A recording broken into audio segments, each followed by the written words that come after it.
वर्ष के हो गए और अभी तक नामकरण संस्कार नहीं हुआ। आज नंद बाबा चिंतित होने लगे कि अरे लाला का तो अभी तक नामकरण ही नहीं हुआ। जब अपने कुल पुरोहित शांडिल्य ऋषि से जाकर कहा तो शांडिल्य ऋषि तो जानते थे कि अरे ये नंद बाबा का पुत्र नहीं बल्कि वसुदेव जी का पुत्र है। तो शांडिल्य ऋषि ने मना कर दिया। अब उधर वसुदेव जी को चिंता थी कि मेरे बालकों का नामकरण नहीं हुआ। तो वसुदेव जी ने अपने कुल पुरोहित गर्गाचार्य जी को मथुरा से भेजा। आज गर्गाचार्य जी जैसे ही गोकुल में आए तो आकर नंद बाबा ने सर्वप्रथम खूब सम्मान किया, खूब सत्कार किया। आज गर्गाचार्य जी से निवेदन किया कि हे महात्मन, आप हमारे बालकों का नामकरण कर दीजिए। गर्गाचार्य जी बोले अरे मैं तो नहीं कर सकता नामकरण। बोले क्यों? बोले अरे यदि तुम्हारा लाला उबासी भी ले ले, करवट भी बदल ले, तो भी तुम लोग इतने बड़े बड़े उत्सव मनाते, और नामकरण का उत्सव ना जाने कितना बड़ा मनाओ। और यदि कंस को यह सूचना मिल गई कि मैंने आपके बालक का नामकरण किया तो कंस तो मुझे कदापि छोड़ेगा नहीं। इसलिए मैं आपके बालक का नामकरण नहीं कर सकता। नंद बाबा बोले गर्गाचार्य जी आप चिंता मत करिए, अब तो एकांत में चुपचाप कल प्रातः गौशाला में हम लाला का नामकरण करेंगे। गर्गाचार्य जी बोले ठीक है। अभी के लिए गर्गाचार्य जी स्वपाकी संत थे जो स्वयं बनाकर अपना भोजन पाते थे। तो यशोदा मैया से गर्गाचार्य जी ने निवेदन किया कि मैया तुम मुझे भोजन बनाने की सामग्री दे दो, ताकि इस सामग्री से मैं ठाकुर जी का भोग बना सकूं। मैया ने बढ़िया सी व्यवस्था करी, बढ़िया से चूल्हे को पोत दिया, सारी स्वच्छता रख के पवित्रता करके गर्गाचार्य जी को खीर बनाने की सारी सामग्री दी। अब जैसे ही सामग्री दी, बढ़िया से गर्गाचार्य जी ने खीर सिद्ध करी और सिद्ध करके झोले से अपने शालिग्राम जी निकाला, सामने शालिग्राम जी को पधराया और प्रेम से पधरा के पूजन करके फिर खीर का भोग लगाया। अब की बार जैसे ही भोग लगाया, त्वदीय वस्तु गोविंदम तुभ्यमेव समर्पये ग्रहाणा सुमुखो भूत्वा प्रसीद परमेश्वरा। जैसे ही मंत्र का उच्चारण किया, अब गर्गाचार्य जी ने नेत्र बंद कर दिए ताकि ठाकुर जी सहज भोग लगा सके, और 108 माला करने के लिए बैठ गए। अब उधर नंद महल के आंगन में बलराम जी और ठाकुर जी खेल रहे थे। बोले जैसे ही गर्गाचार्य जी ने बुलाया, भगवान को भोग लगाने के लिए निवेदन किया, तो ठाकुर जी बलराम जी से कहने लगे अरे भैया, आज वो जो बाबा हमारे घर आए हैं वो मुझे भोग पाने के लिए बुला रहे हैं। बलराम जी बोले अरे बुला रहे हैं तो चला जा। भगवान ने कहा जाऊं ना, अरे कोई दुविधा तो नहीं होगी। बोले नहीं नहीं लाला, तो जा प्रेम से पाकर आ। अब तो जैसे ही ठाकुर जी गुटमुन करते करते नंद बाबा के महल के उस स्थान पर जहां गर्गाचार्य जी बैठे थे, जैसे ही गए तो जाकर जो खीर का पात्र शालिग्राम जी भोग लगा रहे थे, उसे उठाकर भगवान ने गोद में धरा और प्रेम से हाथ डुबो डुबो कर पाने लगे। जैसे ही गर्गाचार्य जी की 108 माला पूर्ण हुई और जैसे ही नेत्र खोल के देखा तो क्या पाया कि खीर तो सामने थी ही नहीं। और जब इधर घूम कर देखा तो ठाकुर जी प्रेम से मुख पर लगा लगा कर खीर पा रहे थे। गर्गाचार्य जी को इतना क्रोध आया, अरे यशोदा मैया सुन तो सही। जैसे ही यशोदा मैया आई, बोले अरे देख तेरे लाला ने क्या किया।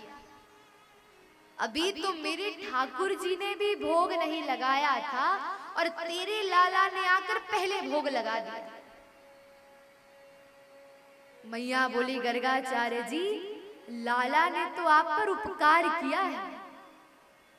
बोले क्या उपकार किया? बोले अरे शालिग्राम जी को गुलाब जामुन समझकर मुख में नहीं धरा।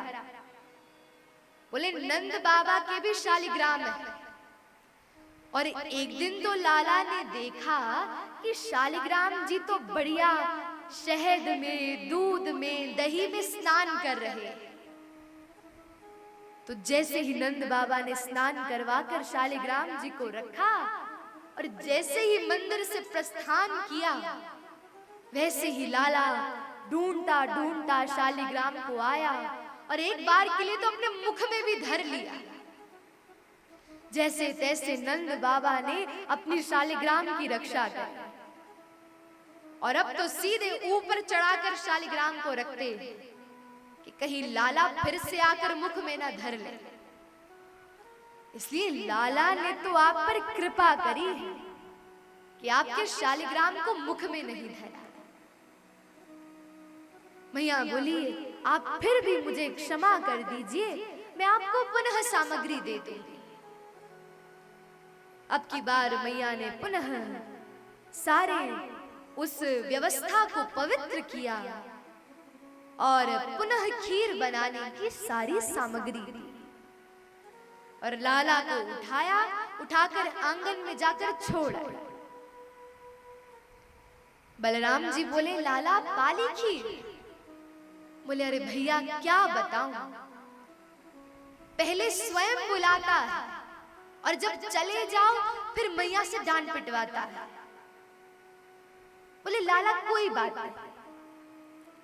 अब तो गर्गाचार्य जी ने बढ़िया सी खीर पुनः सिद्ध करी। रब की बार जैसे ही भोग लगाने के लिए शालिग्राम जी के सामने रखे और पुनः मंत्र का उच्चारण किया, पदीय वस्तु गोविंदम तुभ्यमेव समर्पये गृहाना सुमुखो भूत्वा प्रसीद परमेश्वरा। अब की बार तो जैसे उच्चारण किया, अब बलराम जी से लाला कहने लगे, बोले भैया फिर से बुला रहा है, अब क्या करूं? बलराम जी बोले अरे लाला तू तो भक्त वत्सल है, अरे प्रेम से तेरा भक्त तुझे बुलाता है तो जा तो चला जा, कोई बात नहीं, अब की बार प्रेम से पवाएगा।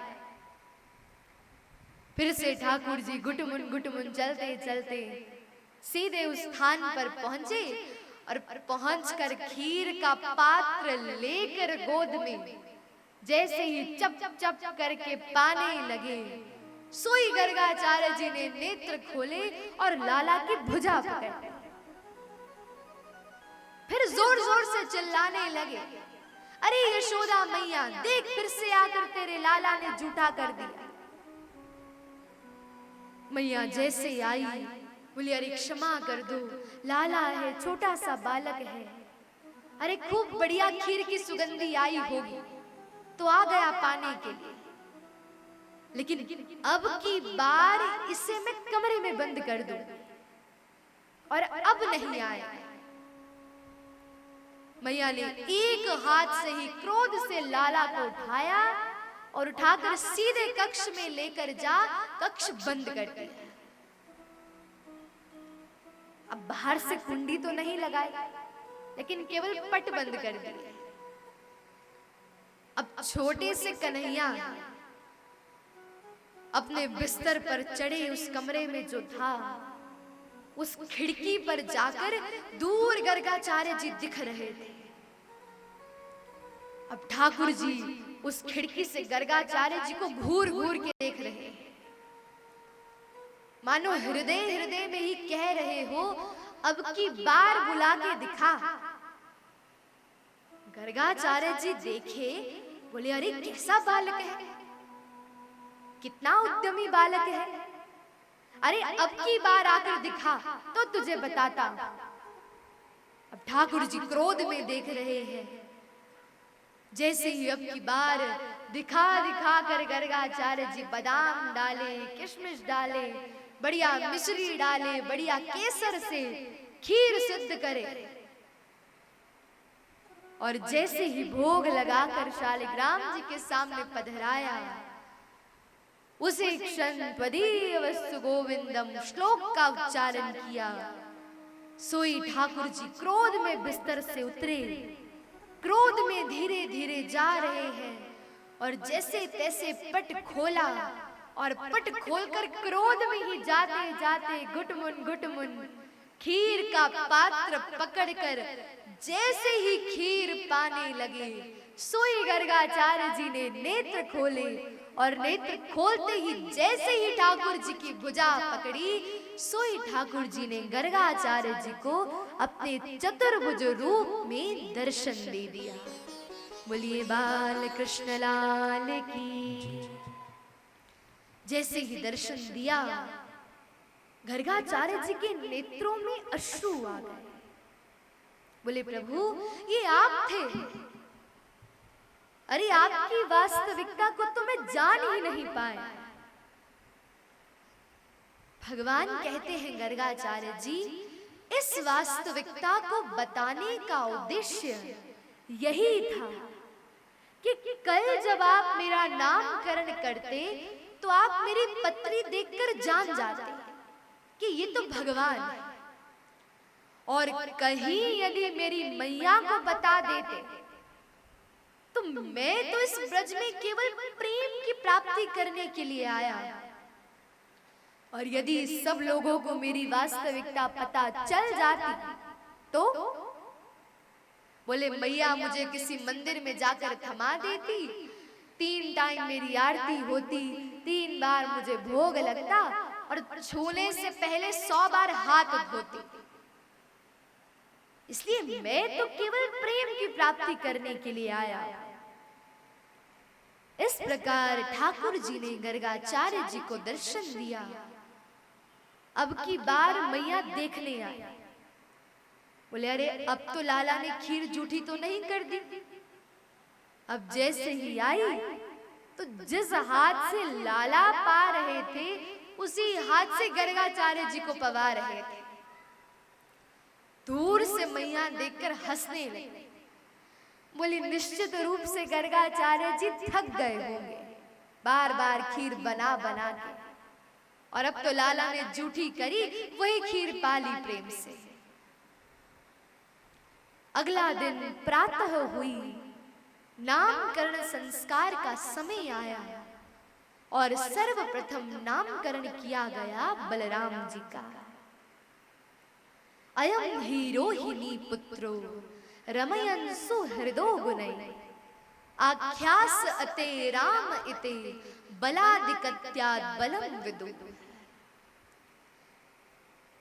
कहा गया कि ये बालक रोहिणी पुत्र सब लोगों को अपने गुणों से आकर्षित करेगा, इसलिए इसका नाम राम होगा, और बल की अधिकता होने से इसे बलराम कहा जाएगा।